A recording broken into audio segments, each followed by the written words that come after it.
sou a Giovana do Responde Aí e hoje a gente vai resolver um exercício sobre o Teorema Pi. E o nosso enunciado diz o seguinte: com uma boa aproximação, a condutividade térmica K de um gás depende apenas da massa específica ρ, do caminho livre médio L, da constante R do gás, da temperatura absoluta T. Para o ar a 20 graus Celsius e 1 atm e condutividade térmica de aproximadamente 0,026 watts por metro Kelvin e caminho livre médio de 6,5 vezes 10 a menos 8 metros, use essas informações para determinar o valor de K para o hidrogênio a 20 graus Celsius e 1 atm, sabendo o caminho livre médio, a massa específica do ar e do hidrogênio e a constante R do ar e do hidrogênio. E aí, como é que a gente vai resolver esse exercício? Vamos começar com a nossa estratégia no passo 1. A estratégia vai ser a seguinte: vamos utilizar números adimensionais. Então, o número adimensional é o nosso coração do exercício. O número adimensional, o grupo π, ele é uma função, vai ser uma função de quem? Das variáveis que o enunciado está fornecendo, certo? A condutividade, o ρ, o L, o R e o T. E aí, qual é a grande sacada do exercício? É que, como nós temos as mesmas condições de temperatura e pressão para os dois gases, nós podemos igualar esses números adimensionais do ar com o número adimensional do hidrogênio. E aí, o que acontece? A gente tem uma função de K, L, ρ, R e T dos dois lados, só que a gente conhece vários dados do enunciado, né? Então, o que está de laranja, eu coloquei uma bolinha laranja para identificar que a gente sabe essas informações. Em verde está o que a gente não sabe. Bem, então, repara o seguinte, a gente tem uma equação com uma incógnita. Cara, se a gente souber qual é esse número adimensional, a fórmula dele, o que acontece? A gente descobre essa equação aqui e com isso a gente consegue descobrir qual é o K, que é o que está sendo pedido no exercício. Então, bora descobrir esse número adimensional. Esse é o nosso início, né, do passo 2, que é fazer, né, identificar as variáveis envolvidas e as dimensões, certo? Bom, então vamos lá. A gente tem, inicialmente, o K, certo? K é a condutividade térmica. E a condutividade térmica, né, no sistema internacional, está sendo dada em watts por metro Kelvin. Bom, vamos lembrar que watts é a unidade de potência, certo? E aí a gente precisa decompor essas dimensões. Bom, se você não souber, né, a unidade de potência de cabeça, eu também não sei, né, a dimensão decomposta direitinho, vamos ir por partes. Potência é energia sobre tempo. E energia é força vezes distância, certo? Uma das formas de calcular. Então, o que vai acontecer? Vamos primeiro com a força.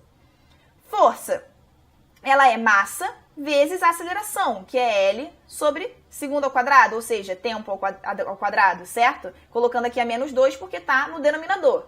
Bom, essa é a força. Agora, a força vezes a distância eu calculo para achar a energia, certo? Então, vamos multiplicar aqui pela distância. Depois, a gente vai, né, lembrar do seguinte, do tempo, porque é energia sobre tempo, né, para calcular isso, a potência. Então, tempo a menos 1. Bom, depois disso, a gente tem, não podemos esquecer do metro e do Kelvin. Então, L a menos 1, né, porque está dividindo, e o Kelvin é a temperatura a menos 1. Com isso, né, agora se a gente agrupar tudo direitinho, a gente encontra que a unidade é mLt a menos 3, θ a menos 1. Unidade não, perdão, a dimensão, certo? As dimensões. Com isso, o que a gente vai ter também? A massa específica, que aqui é a unidade, quilo por metro cúbico no sistema internacional. Então, a variável, né, a dimensão, vai ser mL a menos 3, L de comprimento, certo? O caminho livre médio vai ser L, a dimensão, porque é em metros. O H, né, o R vai ser L ao quadrado, tempo a menos 2, temperatura a menos 1, por causa dessas unidades aqui, certo? Simplesmente colocando aqui elas. E a temperatura é a dimensão simplesmente. Ok? Bem, com isso a gente pode calcular o número de grupos π, certo? Ou seja, quantos números adimensionais a gente tem aqui para calcular?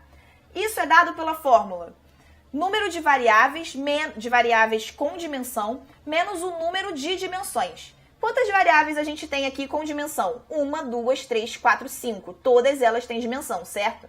E qual é o número de dimensões? O número de dimensões é M1, L2, temperatura 3, tempo 4. Então, nós temos as 4 dimensões, M, L, T e θ. Então, com isso, a gente acha aqui o nosso número de grupos π, que vai ser 5, o número de variáveis, menos 4, o nosso número de dimensões, que vai dar 1, certo? Bom, então a gente só tem um grupo π para achar e é perfeito pra gente, porque a gente precisa só de uma equação, não é mesmo? Bem, então, com isso em mente, vamos para o nosso passo 3, que vai ser fazer a análise dimensional em si. Vamos lembrar do mestre Yoda. Por quê? Porque a gente precisa fazer uma escolha, e a escolha sábia é... Bom, a gente precisa escolher 4 variáveis que não formem um número adimensional se eu multiplicar uma pela outra. Tá, por que 4 variáveis? Porque é o número de dimensões do nosso problema, ok? Então, por isso, 4 variáveis. Agora, quando eu digo que a escolha é sábia, é porque a gente precisa escolher. Nós temos 5, precisamos escolher 4. Vou escolher quem? Vou escolher Rho, L, R e T. E vou deixar, para ser a variável aqui, né, independente, ou seja, elevada a 1, certo? Vou deixar o K. Por que eu estou fazendo isso? Porque a gente quer saber o K, certo? Então, para a gente fazer com que ele seja elevado a 1, ou seja, a potência mais simples possível, a gente escolhe todas as outras para elevar a expoentes, certo? Para não ficar tão complicado no final, reduzir a complicação das contas, ok? Bom, o nosso número adimensional vai ser isso aqui. Então, por isso, eu igualo a M, L, T e θ, tudo elevado a zero. Isso significa que temos aqui um número adimensional. Beleza? Bem, então, vamos para a análise dimensional em si, o coração do nosso problema. Nós vamos substituir as dimensões, certo? E aí, a gente lembra das dimensões que a gente calculou agora há pouco, certo? Então, a gente calculou K, que é M, L, T menos 3, θ menos 1 e todas elas, certo? Substituindo tudo isso aqui nessa expressão, o que vamos obter? Essa expressão aqui. Ó, ml é menos 3 elevado a A, que aqui é de massa específica, e por aí vai. Tudo isso vai ser igual a mlt θ elevado a zero. E aí o próximo passo é agrupar tudo que tem M, tudo que tem L, tudo que tem T e θ. E com isso a gente obtém essa expressão aqui, ok? Bom, pegando nessa expressão, o que nós vamos fazer agora? Nós vamos fazer um sistema. Então, vamos lembrar aqui da expressão que a gente acabou de obter? A gente obteve essa expressão aqui. Para fazer o nosso sistema, nós vamos colocar aqui que A mais 1 é igual a zero. Os expoentes, né? Menos 3A mais B mais 2C mais 1 vai ser igual a zero. Menos 2C menos 3 igual a zero. E menos C mais D menos 1 igual a zero. O que eu vou obter, então, aqui de resultado? Bom, A vai ser igual aqui a menos 1. Aqui não dá para tirar B ainda, mas C eu consigo tirar daqui, que vai ser menos 3 meios. D, por sua vez, também agora já dá para tirar, que vai ser menos 1 meio. E substituindo todos os valores aqui, a gente encontra B, que é menos 1. Show de bola! Encontramos aqui os coeficientes. Depois de encontrar, né, os nossos expoentes, o que vai acontecer? Nós vamos conseguir substituir no nosso grupo adimensional, no nosso grupo π. E aí, substituindo, né, os valores de A, B, C e D, o que vai acontecer?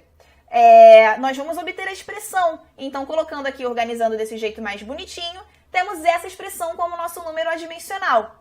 E aí, o nosso passo 4 da nossa estratégia é igualar, certo? Os números adimensionais do ar e do hidrogênio. Então, agora que a gente encontrou a expressão e a gente tem todos os outros valores, exceto a condutividade, né, de um deles, nós vamos igualar. Bem, aqui está a nossa equação e a gente tem uma equação e uma incógnita. Resultado, nós vamos conseguir resolver o problema. Bem, substituindo os valores, bom, nós encontramos que a condutividade do hidrogênio, que é o pedido, é 0,182 watts por metro Kelvin. Vamos reparar um detalhe importante. Bem, aqui tá vendo que eu coloquei 20, né, graus Celsius mais 273? É muito importante não esquecer isso, que é o quê? A temperatura absoluta. Por que a gente não pode esquecer isso? porque a gente, no enunciado, está mostrando que a gente está trabalhando com temperatura absoluta, né? Nós estamos trabalhando com os gases e tal, nas equações. E aqui a gente está trabalhando com Kelvin, certo? Então, reforçando que é a temperatura absoluta. Então, a gente não pode simplesmente substituir Celsius, que não é uma unidade de temperatura absoluta, beleza? Bem, e aí? Encontramos o K, que é o resultado. Esse vídeo te ajudou? Ops! Responde aí!